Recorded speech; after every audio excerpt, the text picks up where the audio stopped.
Great to catch up again with the independent member for Murray, Helen Dalton. How are you, Helen? I'm very well, thank you. We have seen a flurry of activity from the Murray-Darling Basin Authority in the last week or so, releasing reports and really giving a pretty negative report card on New South Wales government's efforts when it comes to the Basin Plan. What's your take on it with so much of the Murray in your electorate? Look, I think certainly the New South Wales government have been dragging their feet for a long time on the Basin Plan, and I guess there's a lot wrong with the Basin Plan, but they don't seem to be correcting that. They just aren't doing what they're supposed to do. And we've seen now, we've been pushing for this metering and monitoring of floodplain water up in the north, and that's been going on for 20 years. The state governments, successive state governments, have been given hundreds of millions of dollars to do that metering, and it's still not done. And here they are now handing out licences which will exceed the legal level of take.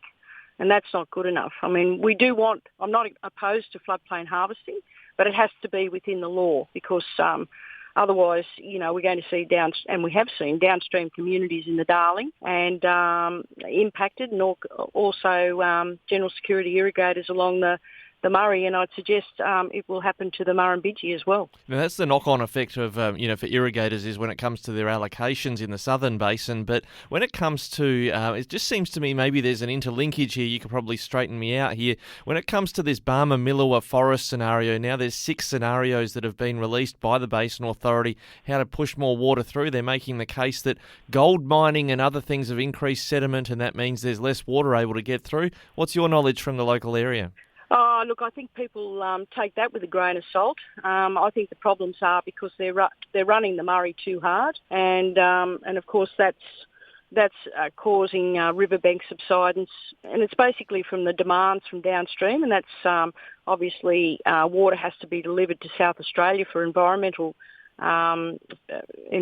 reasons, and then of course the demand on water past the choke for these the nut plantations, and they've got to deliver this water to them. And of course, everyone wants it all at once. Now, with the Darling, I guess while it all does intersect, if they can't get the water from a commitment from the Darling River, because it's been taken into private dams, then the Murray has to take up the mantle, and of course you're seeing a lot of environment devastation on the Murray. Now, if I can paraphrase what the Water Minister in New South Wales said, Kevin Anderson, said fair crack of the whip when it came to, having a crack at them about the water sharing plans that they've fallen behind on getting the details in. But one of the community sort of buy-in problems they seem to have in that section of the Upper Murray is this problem of constraints management or intermittent flooding of farms. But isn't this the Barmah-Millewa forest situation, the Basin Authority sort of shortcut, if you like, to try and get the water through faster so we don't have to flood the farms? Well, they want to dredge it and do all those sorts of things, but I think if you want to get to the crux of the problem, it's because the downstream demands on water. And, if they ran the rivers naturally, you wouldn't have had this problem. So they're talking about a whole range of things like shifting or transferring water from Hume to Lake Victoria between January and April, and that makes probably good sense. And also diverting the water around the MIL, the Murrumbidgee Irrigation Limited channel system through there. But at the end of the day, we have to sort out the capacity of that river. And at the end of the day, we do have really a national ag plan to talk about what we actually want, what agricultural products we want. The demands of the agricultural demands downstream of the choke are making it very, very difficult, and there doesn't seem to be any checks and balances about that. I have spoken to the Planning Minister, Anthony Roberts, about this, and he had no idea about what was going on. No one is looking at how much water will be used when these nut plantations come into maturity. And they don't understand, too, that those people that are calling on water downstream are actually not paying their full share of the conveyance, which means the losses to get it there.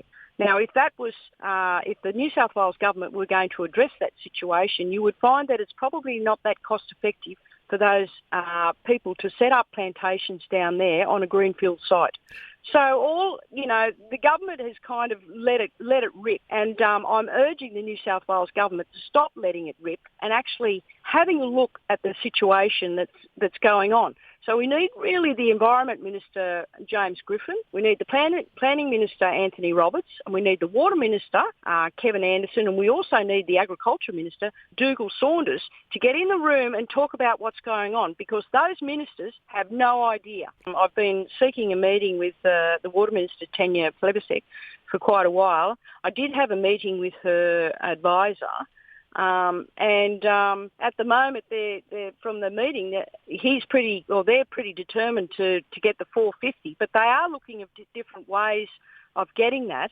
But they've got a long way to go, I think, and they've got to really listen to the people that know, and I'm urging them to get out and meet the right people. There's some very smart people in our electorate that know how to run water, and they need to be guided and look at the whole issue. And I don't think the 450 is not deliverable, and we've already seen what's happening in the Murray, where our environment is being trashed. So they're going to have to really look at alternative methods, and that could be, I did suggest to them that they look at South Australia and look at the drains the water is drained from that southeast section into the ocean, where it should be drained back into the Coorong. And there's where you could get just 450.